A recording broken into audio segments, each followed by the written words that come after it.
And we are back. Today we got to talk about experts across the country just still not having faith in Oklahoma. Taking a look at a specific room that you might say is one of the deepest and the best for Oklahoma. They're still getting kicked to the curb, just like they did last season. But today I'm joined by Jay over at ON3 Sports, and we got to crack down the list. So, Jay, tell everybody where they can find you at. Oh yeah, you know where I'm at. Find me here on Fair Sports, as well as wherever podcasts are downloaded and listen to. I got a toothbrush in the back room of this show too, so I'm always around.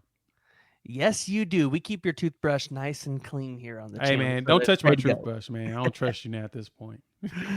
But dude, we got to dive into this list because, Ridiculous. listen, Reggie Power's dad, so we got kind of the back and forth going with him. We were texting back and forth, and this is just honestly, this list straight up disrespectful. I don't even know where to start because Billy Bowman last year got kicked to the curb. Literally, the experts told him to sit down because they didn't think he was worthy enough to be a Jim Thorpe Award finalist with 3 pick sixes and 6 interceptions. And you're returning Billy Bowman this year, along with a Peyton Bowen, a Robert Spears Jennings, a Woody Washington, who we're hearing might play a little bit of safety, and he's got a lot of. I don't know. And with what they're bringing in, I'm at a loss for words. So help talk me off the ledge here that I'm not crazy that Oklahoma should be in the top 5 safety units here. Because they got USC on this list. And, I mean, that would have never been Oklahoma with the Lincoln Riley team.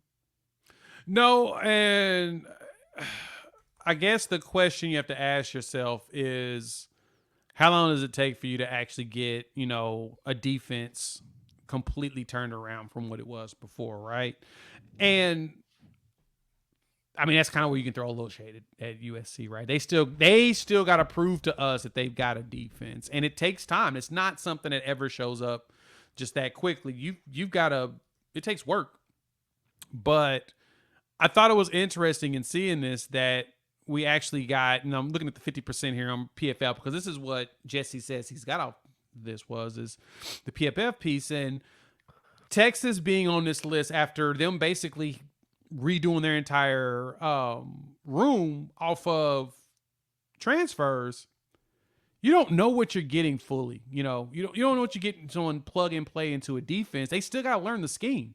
Like PK's defense is not simple. He's got a pretty nice little complex defense going on, and so you got to make sure that they're able to hit their assignments, right?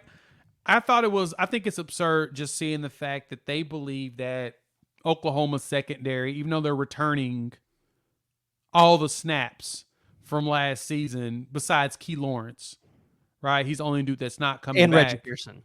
Oh, yeah, Reggie Pearson. That's true. You got 2 guys that's not coming back. But most of your snaps between Robert Spears Jennings, Billy Bowman, Peyton Bowen, right? They're back. You've got that. You've got the safety room that you was hoping to have. But to me, I think that's the reason why they're not giving the quote unquote respect to those 3 guys. They don't think that, oh, well, you're just only returning 3 guys and everybody else is basically new, even though you're going to be playing a lot of dudes at safety and you got a new defensive coordinator. All the excuses are piled up against Oklahoma, but no one's making the statement, as you mentioned, dude should have been a Jim Thorpe finalist at least, and he got snubbed there. So that's probably their reasoning is, well, Jim Thorpe didn't think he was good enough to be on their list, so why should we consider him too? And not just any Jim Thorpe Award. It's the freaking Paycom Jim Thorpe Award. Like, the company that sponsors the award is from Oklahoma, and you couldn't put one of the best safeties we've had come through Oklahoma in a long time on that list. But regardless, I agree. Texas being on this list, I think, is an absolute atrocity. It feels like because Texas got a 5-star safety in Xavier Filsaime and Andrew Makuba, who was at Clemson through the transfer portal, like all of a sudden their secondary problems are fixed. And then, like I said, like USC, we were talking about turning around a defense.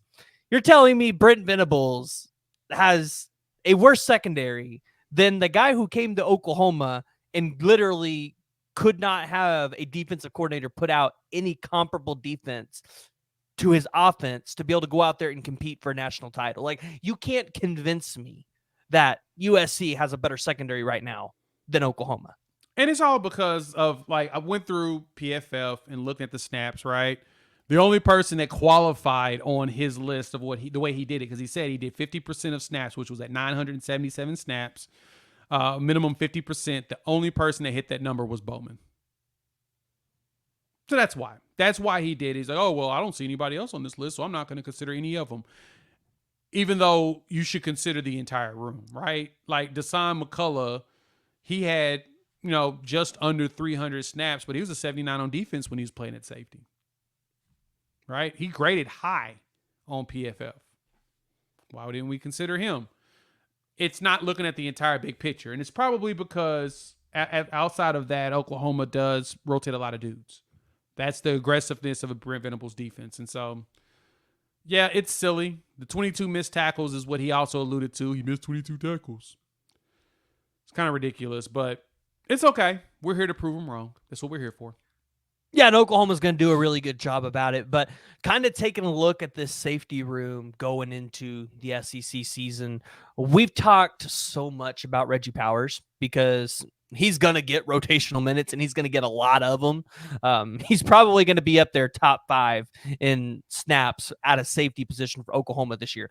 Who else at the safety position are you looking forward to seeing this year for Oklahoma? I mean, of course, looking at the youth movement that Oklahoma has going, I mean, getting a Reggie Powers to get some play as well as a little bit of Boganowski.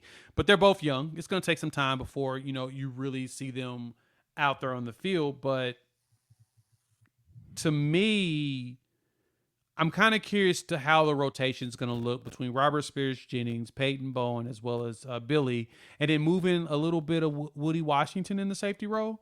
Because truth be told, the way that this team is set up with all the veterans and whatnot, and I think that's the other thing to consider, right? We got a veteran at every single position that could have left and went pro and probably got drafted, decided to stick around. So that, to me, is probably one of the largest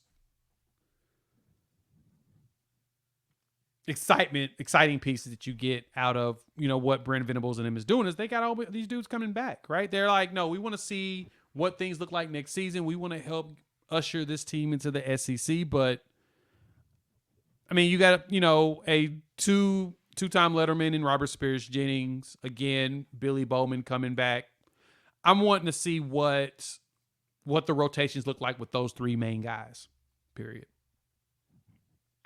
Yeah, one of the things that I'm really interested to see, and you might be able to help me answer this question, but Makari Vickers was a top 100 prospect out of high school. Originally played safety in high school. He came into Oklahoma and has kind of been a tweener. He's played probably more cornerback than safety. Yep. I'm curious to see, though, especially towards the end of the year, do they try to get him more snaps at safety?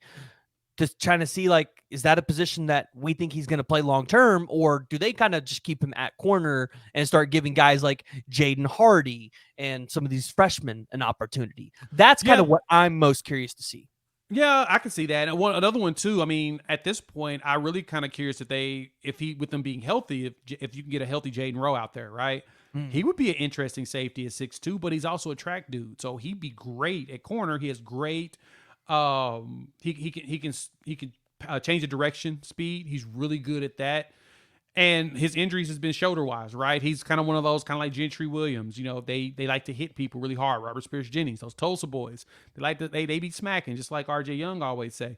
They like to hit, and so if he's staying healthy, man, a Jaden Rowe switching around at the safety spot might be something of intrigue, if you want me to be honest. Now, intrigue, because we talked about Zach Alley maybe wanting to run a 3 safety look. Mm-hmm. Do you potentially see Jaden Rowe playing a cheetah position where he drops back into coverage instead of being a cheetah that runs up to the line? Honestly, you would see that out of Kendall Dobie and Woody Washington more, right? That's the 2 dudes that will probably be at that cheetah type safety role if he runs a 3 safety, especially in passing downs. I could totally see that going to one of those 2, if not both. Because both of those 2 are pretty. I mean, so in the Nick Saban defense, it's star and money. That's when you get from the nickel to the dime type coverage, and you put 2 corners out there, additional defensive backs on the field when you have the star and the money out there. I could totally see those two doing that, and I could totally see Dobie being your star. He's one that has he does a very good knack for blitzing and getting to the quarterback. I mean, we saw it against Arizona when they decided to go ahead and have him blitzing at Cheetah. He was getting back there, right? And then you just have Woody just kind of roaming around the field, depending on who's out there. Yeah, I can see those two really being your guys that play the most whenever you get into like a three safety type setup. Okay. Love to hear it. Well, Jay, tell everybody where they can find you. You've got a couple channels now, and I want you to plug your NBA channel because, you know. Yeah, that one's there. That one is a slow grind. I'm not up here like PG, but you can find me on Fair Sports. Search for me here on YouTube as well as where podcasts are download and listen to. All my recruiting stuff I've been putting on Sooner or Later Sports Show channel. I don't know what's going to be the future of that channel. I'm still in debate there. Talking Pro Sports and Unfair Pro Sports. You can find that channel too. So you can check me out. I'm everywhere. I was like running my mouth, obviously. Yeah. Hey, we all love to do that. If you guys haven't already and you've made it this far, make sure you hit that like and you hit that subscribe button.